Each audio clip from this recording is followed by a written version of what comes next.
días. Antes que nada, bueno, mi nombre es Mariano Repila. Agradezco a la Secretaría de Graduados de la Facultad de Ciencias Económicas por la invitación a esta charla, y a Fernando Díez por convocarme.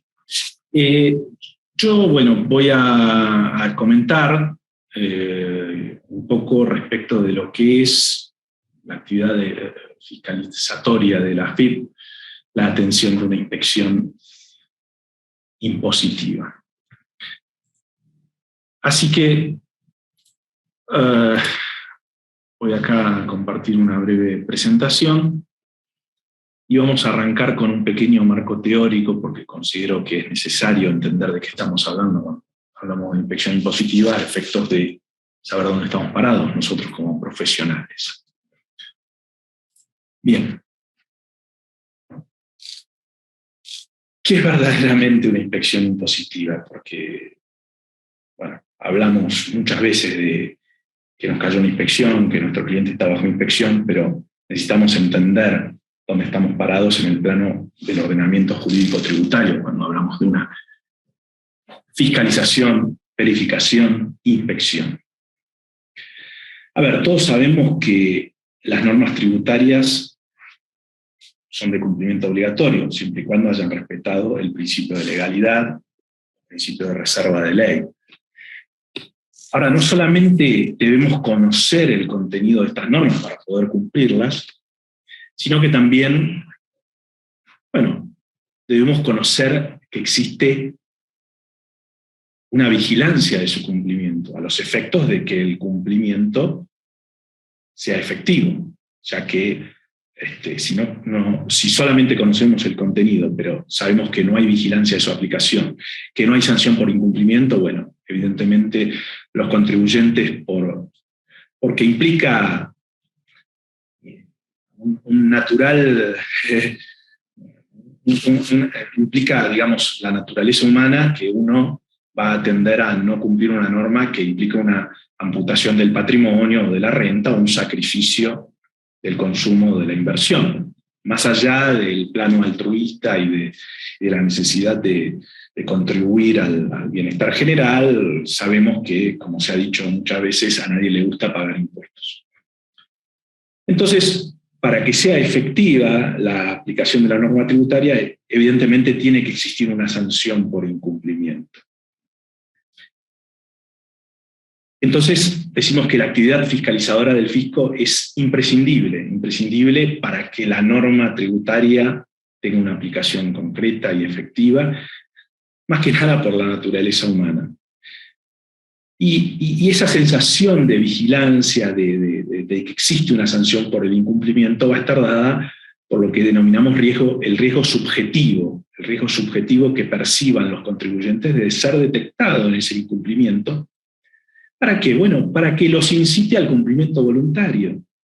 Porque las normas tributarias, la fiscalización de las mismas, no puede ser realizada por la administración tributaria a todo el universo de contribuyentes, porque obviamente sería materialmente imposible. Por eso que se busca el cumplimiento voluntario. Ese cumplimiento voluntario solo se obtiene a través de una percepción de riesgo, ya sea por los contribuyentes que son efectivamente fiscalizados, como aquellos que, si bien no son directamente fiscalizados, perciben que en el medio ambiente existen fiscalizaciones que los pueden alcanzar, y por ende se ven compelidos a un cumplimiento voluntario de la norma.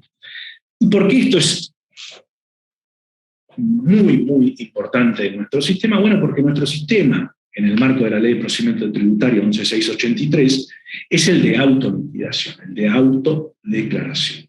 Vamos a hablar específicamente de los impuestos nacionales, nosotros hoy, y la Ley 11683, y la AFIP como administradora tributaria, como ente ejecutor de la política tributaria nacional y a cargo de la percepción y fiscalización de los tributos nacionales.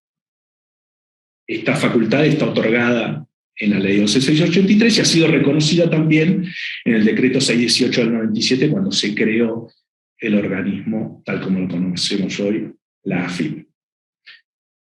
Entonces decíamos, este riesgo percibido por los contribuyentes es de vital importancia en un sistema cuyo principal medio de exteriorización de la obligación tributaria es el de la autodeclaración. Es decir, hay una confianza en el sujeto pasivo de la obligación tributaria, en el contribuyente, en que va a declarar sus obligaciones tributarias, las va a exteriorizar y cuantificar conforme a las normas. Conforme a las normas y conforme a la verdad material de los hechos económicos de trascendencia tributaria, obviamente. ¿Existen otros métodos de exteriorización? Sí, por supuesto, el de la liquidación administrativa, por ejemplo, los impuestos empadronados, el impuesto inmobiliario, etc. Pero aquí, en los impuestos nacionales, es el contribuyente el que va a declarar. Si bien la declaración está sujeta a verificación administrativa, y esa es la actividad de la que hablamos hoy, la verificación administrativa de esas autodeclaraciones. Porque recordemos que siempre el fisco, la AFIP, tiene la facultad de la determinación tributaria. Cuando el contribuyente está presentando la declaración jurada, estrictamente hablando, jurídicamente hablando, no está determinando la obligación, la que queda reservada tan solo a la administración, ya sea supletoriamente cuando el contribuyente no lo ha hecho o lo ha hecho mal, o, digamos, directamente a través del proceso de determinación de oficio cuando hay una omisión. También, si fuera supletoria, se llegará a ella a través de la determinación de oficio. Entonces, como decíamos, esto es de vital importancia en nuestro sistema, porque de lo contrario solamente hablaríamos de expresiones de deseos si no hay verificación.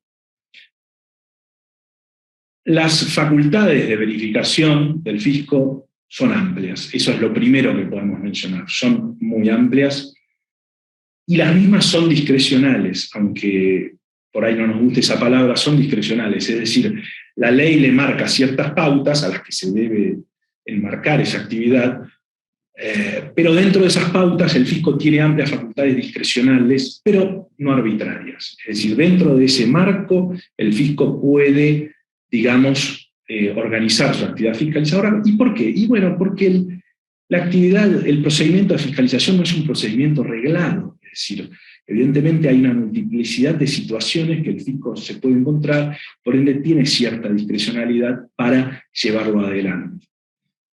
Porque necesita establecer la verdad material de los hechos, por un lado, y la aplicación correcta de las normas tributarias, por el otro. Es decir, ajustes relativos al hecho imponible en sí de cada contribuyente, pero también ajustes de tipo técnicos, es decir, de aplicación de las normas.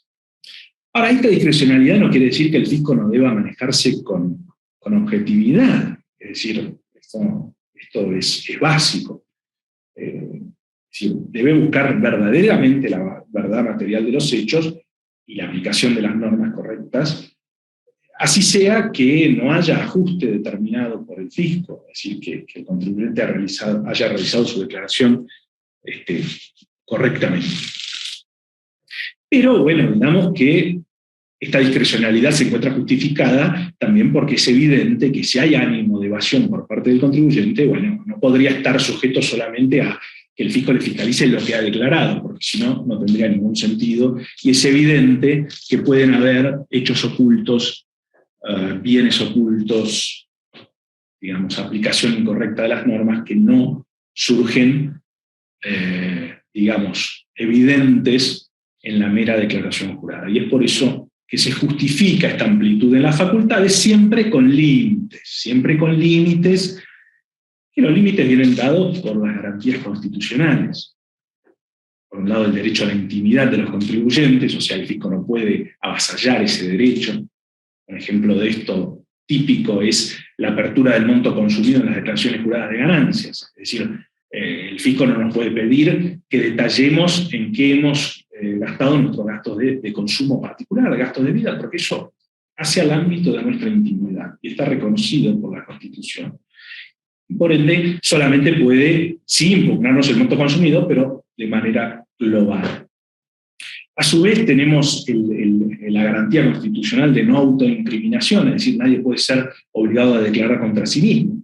¿Y esto por qué lo traemos a colación? Bueno, porque la inspección fiscal tiene tal relevancia porque se encadena en toda una sucesión de procesos posteriores, administrativos, judiciales, penales, que pueden derivar de ella. Es decir, puede existir luego una causa penal, que se va a valer del expediente que se conforme en esta fiscalización que nosotros como profesionales por ahí estamos atendiendo.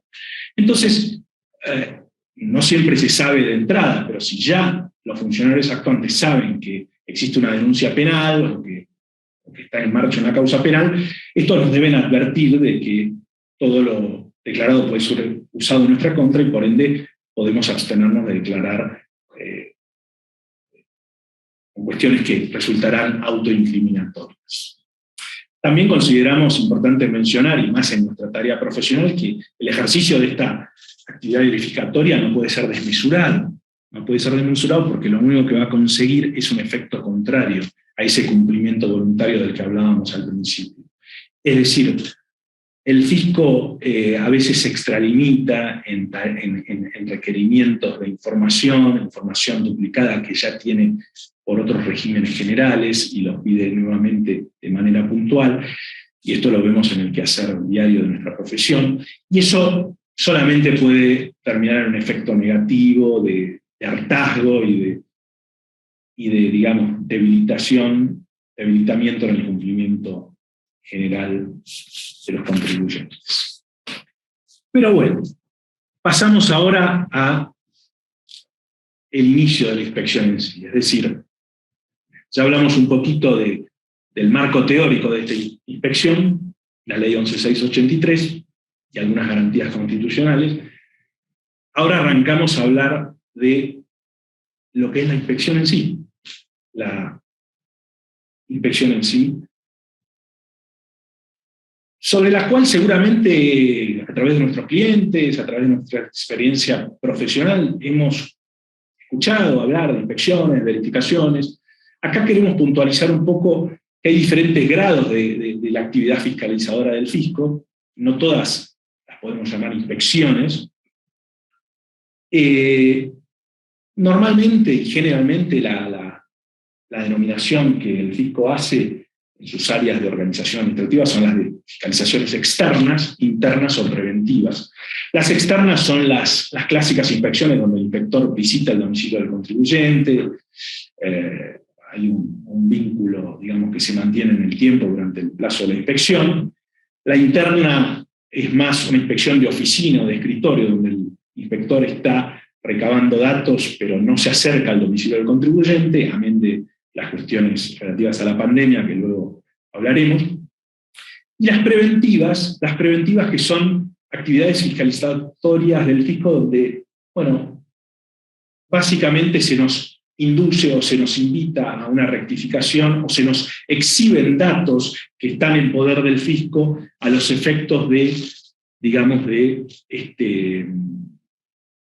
invitarnos a ajustarnos a cierta forma de declarar los hechos económicos o ciertos bienes que nosotros se nos informa que están en los registros del fisco para obtener una declaración congruente con esos datos por parte voluntaria del contribuyente, ¿no es cierto? Entonces, ¿cómo se materializa esta actividad? Bueno, pueden haber requerimientos de información respecto de terceros, es decir, no somos nosotros los sujetos inspeccionados, sino que es un tercero, y se nos pide información. Obviamente esa información va a tener que ser relevante al tercero que se está fiscalizando, pero digamos que estamos tranquilos todavía porque no es a nosotros a los que se nos está inspeccionando, es un tercero. Muchas veces esto requiere coordinar qué información le vamos a dar al fisco. A veces, si hay un vínculo comercial estrecho, podemos llamar antes al cliente, al proveedor, y decirle, mire, me están pidiendo esta información, porque obviamente, bueno, esto es razonable dentro del aporte de información que, bueno, podemos llegar a considerar razonable o ético comercialmente, ¿no es cierto? Esto es algo del contribuyente avisarles de esto.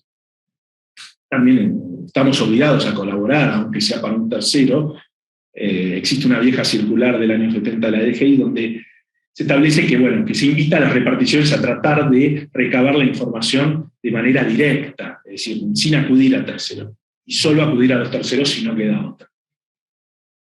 También tenemos las inducciones que son amigables, digamos, son notitas amigables que nos llegan, información que nos aparece en nuestra parte, donde también son inducciones a un comportamiento acorde a la información que tiene el fisco. No existe una inspección, una actividad fiscalizatoria que puede derivar en un ajuste concreto, y solamente implica la invitación o el acomodamiento voluntario de la declaración del contribuyente en base a lo que interpretamos que puede luego sí derivar en una fiscalización concreta con orden de intervención, como veremos ahora. Las fiscalizaciones electrónicas tampoco son una inspección en sí misma. Esto se estableció a través de la resolución 3416 del 2012. Últimamente, por efecto de la pandemia, se han revitalizado y han vuelto a aparecer.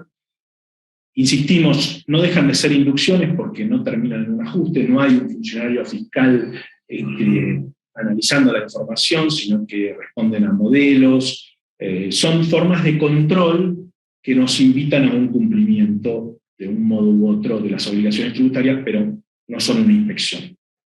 Luego ya tenemos las verificaciones de agencia. Las verificaciones de agencia donde ya sí hay una actividad fiscalizatoria más concreta, hay un funcionario a cargo de esa verificación que pertenece a la agencia y no a la dirección regional, y generalmente versa sobre temas puntuales, por ahí un ajuste de algún tipo de gasto que ha sido detectado por un cruzamiento de datos, el cómputo de retenciones que no son coincidentes con lo declarado por los agentes de retención.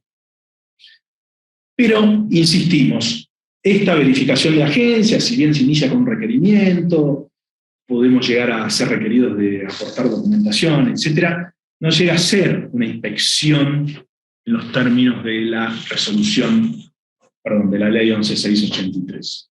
¿Y cuándo sí estamos en presencia de una inspección propiamente? Bueno, en la fiscalización con OI, con orden de intervención. Recién ahí es cuando se inicia el proceso de fiscalización concreta de parte de la FIP. Y esta notificación de la orden de intervención es un hito fundamental porque nos da la pauta de que se ha iniciado el proceso fiscalizador con diferentes consecuencias y efectos. Ahora, seguramente a todos nos ha pasado que a un cliente le llega una orden de intervención, no es grato recibirla seguramente, porque para nosotros va a implicar mayor trabajo probablemente. Nos preguntamos seguramente cuál ha sido el criterio de selección para que nos toque. Y bueno, evidentemente el fisco tiene un plan de fiscalización y va a determinar ciertas alertas, ciertos perfiles de riesgo, ya sea por cumplimientos o incumplimientos del propio contribuyente, o también puede establecer planes de fiscalización sobre ciertos sectores económicos en base a ratios de utilidad, de margen, con lo cual muchas veces recién ya transcurrida un poco la inspección, cuando podemos acceder por ahí al expediente, nos podemos enterar cuál ha sido la actividad investigadora previa que ha hecho el fisco, porque ustedes saben que existe una división fiscalización y una división investigación, y es la división fiscalización la que va a llevar adelante la fiscalización externa, que no depende estrictamente de una agencia, sino de una dirección regional, pero esa división fiscalización va a haber recibido informes de la división investigación previos a los efectos de justamente seleccionar contribuyentes con cierto interés fiscal para iniciar esta inspección. Como decimos, es fundamental la orden de intervención. La orden de intervención es, digamos, una notificación donde se nos va a informar de qué impuestos y periodos van a estar comprendidos en esta fiscalización. Esto nos da un marco y opera como una garantía para el contribuyente porque sabemos que tan solo esos son los impuestos que nos pueden inspeccionar, esos son los periodos, no nos pueden pedir cosas de otros impuestos, de otros periodos. Asimismo, puede darnos el beneficio de acomodar otras situaciones en impuestos relacionados que sabemos que pueden llegar a derivar en nuevas inspecciones, pero que van a requerir la notificación de una nueva orden de intervención, es decir, opera realmente como una garantía para el contribuyente. Esto se notifica digamos, al domicilio fiscal, hoy día el domicilio muchas veces electrónico, es un formulario 8000, ha sido incorporada a la ley de procedimiento por la reforma de la 27430, es decir, hoy día esto tiene rango legal, que antes no lo tenía, pero igual tenía la misma importancia. La notificación, bueno, va a ser, como dijimos, por artículo 100. Recuerden que la notificación de esa orden de intervención, si nos llega por domicilio fiscal electrónico, si bien quedamos notificados al abrir la pieza, también quedaremos notificados, aún sin ingresar al sistema, a partir de las 0 horas del lunes siguiente, seremos notificados de oficio, es decir, que tenemos que tener cuidado porque podemos quedar notificados sin enterarnos, ¿no es cierto? Hay que ver si el cliente o el contribuyente verifica esto, nos informa a nosotros. Bueno, los términos para ser los hábiles administrativos de la AFIP, la feria fiscal, que durante la pandemia fue muy larga y hasta noviembre del 2020 existió esa feria extraordinaria, hoy día ya no está más, pero tenemos la feria de verano, la feria de invierno, que sí suspenderá estos plazos, así como no los suspende en el caso de vencimiento de declaraciones juradas, sí suspenderá los plazos que nos otorga el requerimiento que seguramente viene asociado a la orden de intervención. Ahora es importante señalar esta orden de intervención, como dijimos, como un hito fundamental, porque se disparan diferentes efectos. El más importante o más relevante que podemos señalar quizá es el de la, digamos, el de la posible exhibición o pérdida de la exhibición de sanciones materiales por los impuestos que van a ser inspeccionados. ¿Y por qué decimos esto? Bueno, porque a partir también de la reforma del 2018 se incorpora un párrafo en el artículo 49 que dice que las sanciones de omisión y defraudación, artículo 45 y 46, no serán aplicables, digamos, salvo reincidencia, pero no serán aplicables si la materia, la diferencia o la sanción, la negligencia, la defraudación, se verifica antes del inicio de la inspección, es decir, que antes de la orden de intervención quedaremos exentos de responsabilidad infraccional. Con lo cual es muy importante. Esto quiere decir que si nosotros rectificamos una declaración jurada en más, si bien en teoría la omisión de impuestos por artículo 45 operaría de manera directa, porque hay negligencia por el solo hecho de haber rectificado en más, si no estamos en el marco de una inspección, es decir, no hubo notificación de orden de intervención, quedaremos exentos de esa multa por omisión del artículo 45. Con lo cual debemos conocerlo, porque en la práctica profesional esto es súper importante, poder asesorar en cuanto a qué efectos puede tener, por ejemplo, una declaración rectificativa en más. Bueno, ya en el desarrollo propiamente dicho de la inspección, tenemos diferentes artículos que intervienen, los artículos 33 a 35 básicamente nos informan de las facultades de fiscalización y verificación del fisco. El artículo 33 opera más como medidas de carácter previas al inicio de la inspección, porque nos dan pautas a nosotros como contribuyentes de cómo tener estandarizada la información y documentación para que el inspector sepa a qué atenerse cuando inicia la inspección, ¿no es cierto? Para saber qué nos puede pedir, básicamente. Bueno, nos puede pedir los libros, si son rubricados, van a estar bien, pero si no llevamos libros, nos va a pedir el fisco que llevemos libros especiales. Es importante señalar que, digamos, no alcanza tan solo con las registraciones contables para que el fisco les dé validez, sino que debemos tener el respaldo documental de cada una de esas registraciones.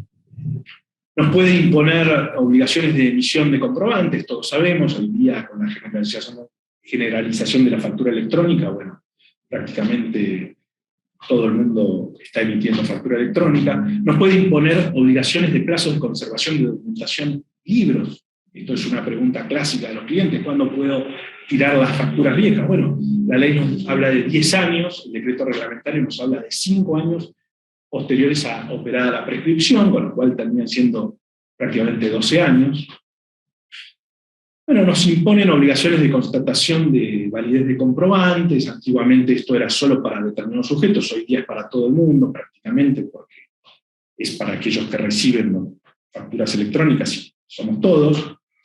nos pueden imponer obligaciones de la utilización de determinados medios de pago, a los efectos de que el crédito fiscal sea computable, el gasto deducible. Esto lo conocemos muy bien por la ley de antievasión, pero esto no estamos aquí hablando de la ley de antievasión, sino estamos hablando de una medida de control dentro de la propia ley de procedimiento, como decimos, para estandarizar la información y documentación que el fisco va a fiscalizar. Y la particularidad es que este artículo de la ley de procedimiento, el 34, nos permite acreditar la veracidad de la operación, con lo cual, aún no habiendo usado los medios de pago válidos, si podemos acreditar la veracidad de la operación, el crédito fiscal será computable. Es decir, admite prueba en contrario, a diferencia de lo que sucedía con la ley de antievasión, que fue tachada de inconstitucional por este motivo. También se ha incorporado un plazo de conservación de los soportes magnéticos de sistemas contables, son 2 años posteriores al cierre del ejercicio. Es posible, a veces sucede que los inspectores nos piden la información hoy día en Excel para facilitar su tarea. Bueno, no es exactamente el soporte magnético de un sistema contable, que sería otra cosa, pero puede suceder y podemos acceder, dado nuestro deber de colaboración. Estas, como dijimos, son medidas generales de control a los efectos de que la información que fiscalice la AFIP esté de algún modo estandarizada. Ahora pasamos a medidas de carácter operativo, es decir, las medidas que el fisco va a aplicar en el desarrollo concreto de la inspección, a través de sus inspectores. Como dijimos, estas facultades son discrecionales porque esta enumeración es enunciativa, no es taxativa de ningún modo, le da el marco de actuación a los inspectores, a la AFIP. Son amplias, eso es lo primero que podemos mencionar, son muy amplias y es por eso que ante medidas más extremas como el allanamiento de domicilios, se dice, bueno, teniendo medidas de fiscalización tan amplias, ¿por qué acudir a medidas extremas que no son tan necesarias? Aquí tenemos la clásica medida operativa de fiscalización, que es la de citación al contribuyente o a un tercero a informar verbalmente o por escrito, es lo que se traduce en un requerimiento, que seguramente todos hemos recibido alguno con nuestros clientes. También tenemos la medida de exigir la presentación de comprobantes, es decir, comprobantes de las operaciones por los periodos fiscalizados en el marco de la orden de intervención, como dijimos. ¿Y cómo se presenta esta documentación? ¿Toda desordenada? ¿En una caja con todo mezclado? Y no. El decreto reglamentario nos establece una obligación de exhibirla ordenada, clasificada, porque de lo contrario se consideraría una resistencia pasiva a la fiscalización, es decir, algo sancionable o reprochable que podría tener consecuencias luego en la graduación de sanciones, por ejemplo. Ahora, esto implica que yo tengo que hacerle las conciliaciones de todas las cuentas al inspector, la depuración de todos los depósitos bancarios, y no. Esto no lo implica. Simplemente sí entregar los comprobantes ordenados y clasificados. Ahora, evidentemente, en el marco de la inspección, nosotros como profesionales tratamos de establecer un vínculo positivo, digamos, con los inspectores actuantes, y es posible que por ahí consideremos conveniente extralimitarnos un poco en esta obligación de colaboración y realizar esa depuración, y bueno, esto queda un poco al criterio profesional de cada uno, porque seguramente el inspector se verá beneficiado por nuestra colaboración, obviamente. Otra medida es la inspección de libros, papeles y documentos. ¿Dónde se verifican los libros? Bueno, los libros por las normas comerciales deben estar en el domicilio social, con lo cual, en principio, no deberían exigirnos su traslado. Si bien la ley de procedimiento dice que deben estar en el domicilio fiscal, que podrían no llegar a coincidir, pero en principio no deben trasladarse a las dependencias. Eso no quiere decir que no ocurra en alguna oportunidad. Básicamente, los elementos o pruebas que principalmente van a recabar los inspectores van a ser la prueba documental y la prueba testimonial.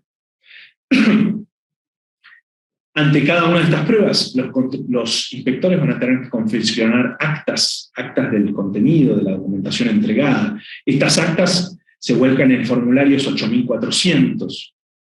Ahora, estas actas son de vital importancia también, a partir de la reforma de la 27430, se han convertido por norma legal expresa en instrumentos públicos. Esto quiere decir que no pueden ser cuestionados más que por su falsedad, mediante un procedimiento específico denominado redargución de falsedad, es decir, que lo contenido en el acta da plena fe de que es cierto lo que los inspectores han volcado en las mismas, porque son instrumentos públicos.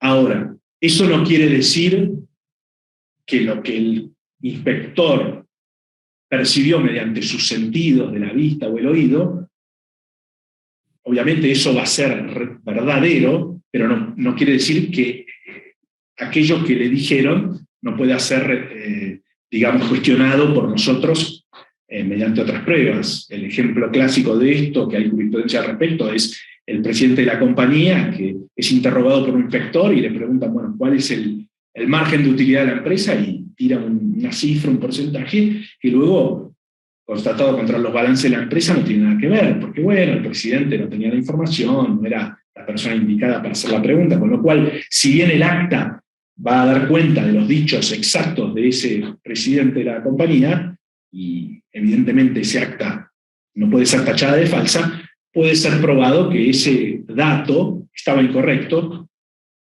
y podremos defenderlo o probarlo con otros medios. Ahora, también es importante digamos, cómo nos desempeñamos nosotros como profesionales en la atención de esta inspección, que leamos esas actas. El inspector está obligado a darnos la posibilidad de leerlas, antes de dárnosla para firmar, si es que somos autorizados. Leámosla, no sintamos miedo en agregar algo a ese acta, porque muchas veces nosotros, que venimos llevando a la inspección, conocemos temas que son de vital importancia, porque sabemos que este tema por ahí luego no va a terminar en una inspección, va a seguir, va a llegar hasta el tribunal fiscal, puede tener connotaciones penales. Entonces, todo lo que volquemos en ese acta, luego va a ser el cuerpo del expediente administrativo que se va a utilizar en todos esos otros procesos. Entonces, no tengamos pruritos en agregar algo, y hasta a veces el inspector nos lo va a agradecer porque es algo que ha omitido involuntariamente. Entonces, digamos, agrégueme esto, podemos firmarlas, etc. Otra facultad ya más extrema, bueno, que tiene el fisco, es requerir el auxilio de la fuerza pública. ¿Cuándo sucede esto? Bueno, cuando los inspectores son, digamos, agredidos, cuando hay problemas, cuando se quiere hacer comparecer a un contribuyente reticente, pero son medidas extremas. También, si hay incumplimientos reiterados de los requerimientos, bueno, se puede recabar orden de allanamiento. Esto ya es una medida muy extrema, el juez lo tiene que analizar, no lo puede dictar la AFIP directamente, tiene que ser dictado por un juez, el juez lo tiene que analizar con suma prudencia, tiene que haber indicios de que este es el extremo y es el único medio para llegar a ese fin. No puede solicitarse un allanamiento simplemente para constatar las registraciones contables, y hay jurisprudencia en este sentido. Si el allanamiento es en un estudio profesional, sabemos que existe la veeduría del Consejo Profesional, se le avisa al Consejo Profesional y tiene que haber un veedor del Consejo velando por los intereses en ese estudio. Ahora, el requerimiento que nos llega en un formulario 8600, ¿quién lo puede responder? Bueno, hoy día con la pandemia se ha vuelto todo digital, lo vamos a responder a través de un procedimiento llamado presentaciones digitales.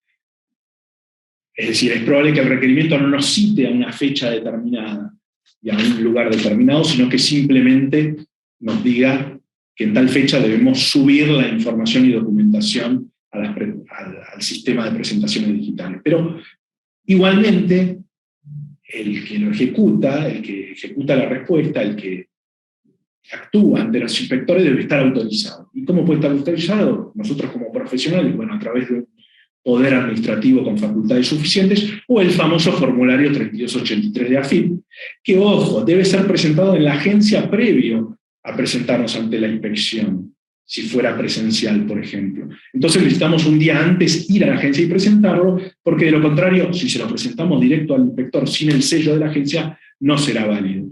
¿Por qué? Porque en la agencia lo procesan y lo suben al sistema y recién ahí tiene validez. Además hay otro problema asociado, que si se trata de una sociedad anónima, bueno, a los efectos de que la agencia me tome el 3283, deberá estar presentado el artículo 60 del presidente, de las autoridades, etcétera, un montón de problemas administrativos que debemos conocer nosotros como profesionales para evaluar los plazos que tenemos, porque no hay en la ley 11683 un plazo para contestar este requerimiento, pero normalmente es de 10 días hábiles administrativos porque se toma el plazo genérico de la Ley de Procedimientos Administrativos que tiene aplicación supletoria. ¿Podemos pedir prórroga? Sí podemos, obviamente, quedará facultad del fisco a dárnosla. Debemos informar de los motivos, no simplemente pedir la prórroga. Es aconsejable pedirla con un plazo anterior a los 2 días hábiles próximos al vencimiento, porque ese es el plazo que la Ley de Procedimiento Administrativo le otorga a la Administración Pública a denegarnos esa prórroga, por lo tanto, es aconsejable pedirlo con un plazo prudencial anterior al vencimiento para que, en caso de denegárnoslo, no opere el vencimiento. Generalmente se nos otorgan esas prórrogas. Generalmente se nos otorgan. El requerimiento, obviamente que debemos contestarlo, pero también puede incumplirse. Seremos pasibles de una sanción formal del artículo 39, que hoy día tiene valores muy chicos, muy bajos, 2.500 pesos, pero ante la reincidencia en ese incumplimiento, bueno, ya opera la sanción del segundo párrafo del artículo 39, que es más gravoso, llega a 45.000 pesos de la sanción. Ahora convengamos que a la larga vamos a tener que contestarlo, porque de lo contrario ya llegaremos a un procedimiento de determinación de oficio en ausencia de toda respuesta del contribuyente. Muy importante es la posibilidad de consultar el estado de la fiscalización por sistema de clave fiscal. Esto no todos lo conocen y es relevante porque podemos enterarnos incluso antes de que se nos notifique la orden de intervención de la existencia del cargo de fiscalización, unos días antes. También podemos saber cuándo la fiscalización está finalmente descargada, porque si bien el fisco tiene obligación de notificarnos el cierre, muchas veces no lo hace, o lo hace tardíamente. Entonces, en este servicio web, Consulta Estado de Fiscalizaciones, podemos ver los datos básicamente online de cómo sigue la fiscalización. También tenemos la posibilidad de pedir vista del expediente. Esto es algo que no muchas veces se hace, pero tenemos la posibilidad. A veces los contadores somos un poco reacios a esto, porque pensamos que le va a caer mal al inspector, pero bueno, es aconsejable que lo hagamos, y más si tomamos una inspección de una empresa que ya está iniciada la inspección o no la conocemos en profundidad. Hay otras medidas más extremas de las que no vamos a profundizar demasiado, la clausura preventiva, el uso de inspectores encubiertos. Son muy cuestionadas estas medidas porque quedan al arbitrio de la AFIP sin intervención judicial. Pero sí hay medidas preventivas sobre la condición de inscriptos, o sea, la baja de la quit o el otorgamiento, por ejemplo, de facturas tipo M, que nosotros conocemos muy bien en nuestra práctica profesional, que han sido también incorporadas en las medidas de fiscalización de la AFIP, el artículo 35.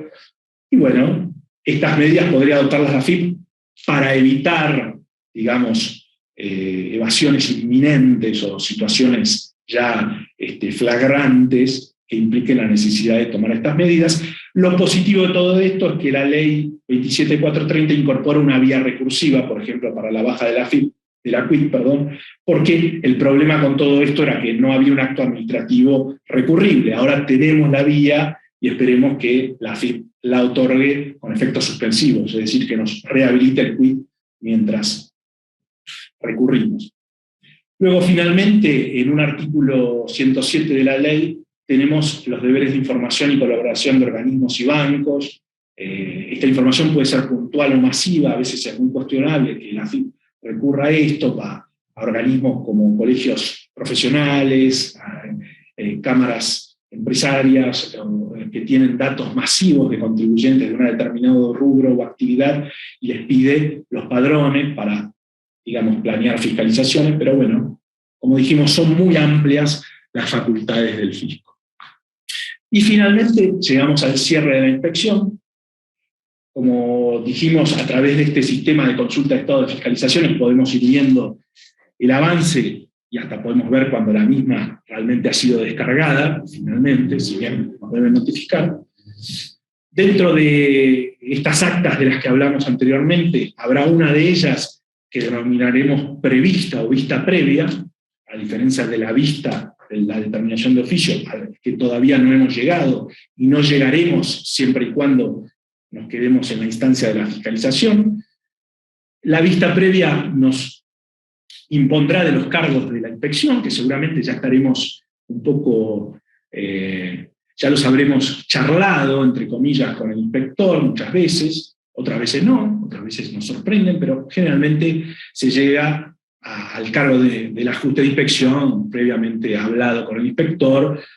El contribuyente puede aceptarlos o no, también puede no haber ajuste alguno, y el cierre de inspección se da sin ningún ajuste.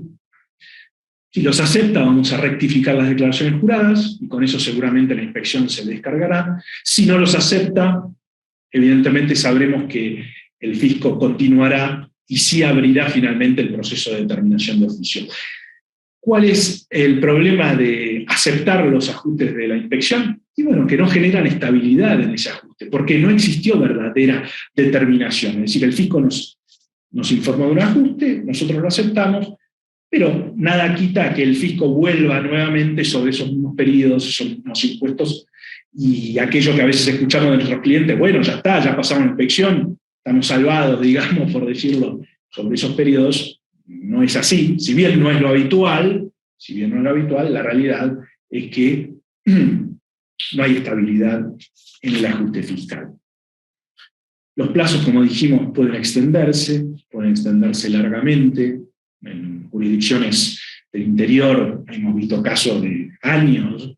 Si bien hay plazos internos administrativos, desde el punto de vista de la ley no hay plazos, con lo cual a veces no tenemos muchos elementos más que esperar, porque tampoco muchas veces nadie quiere activar los procesos. Lo malo de todo esto es que muchas veces, a pesar de que se han extendido por varios meses, sin actividad fiscalizadora alguna, cuando el funcionario tiene la premura de cerrarlo, porque tiene que cumplir con determinados parámetros internos de su organización, bueno, nos hacen correr a nosotros como profesionales, por lo cual a veces es aconsejable mantener un contacto fluido a los efectos de evitar esas urgencias.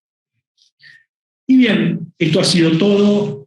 Tratamos de dar un paneo general, de lo que es una inspección impositiva, concentrarnos en esta segunda parte en la atención en sí, en nuestra práctica profesional de la inspección. Quedamos abiertos a las dudas y consultas que nos quieran hacer. Aquí les dejamos el mail, o a través de la Secretaría de Graduados también, por supuesto que estamos abiertos a recibirlas. Esperamos que haya sido útil. Obviamente el tema de verificación y fiscalización es un tema muy, muy amplio, que intervienen, como dijimos, cuestiones prácticas, pero también cuestiones teóricas que no. Por eso quisimos hacer hincapié en estas cuestiones teóricas, porque quizá nosotros como profesionales a veces nos falta un poquito esa consideración del plano teórico en el que estamos actuando, y hace que apresuradamente, porque obviamente hay una cuestión psicológica detrás de todo esto, el cliente está nervioso, porque a nadie le gusta estar bajo escrutinio del fisco, y nosotros también a veces se nos transmite ese nerviosismo, y nosotros tenemos que tener un poco la templanza profesional de saber cuáles son las consecuencias de cada uno de estos pasos, y creo que tratamos con esta presentación de dar un paneo. Obviamente cada uno de estos puntos deberá profundizarse debidamente y analizar, así que nada más. Bueno, muchas gracias y nos vemos la próxima. Hasta luego.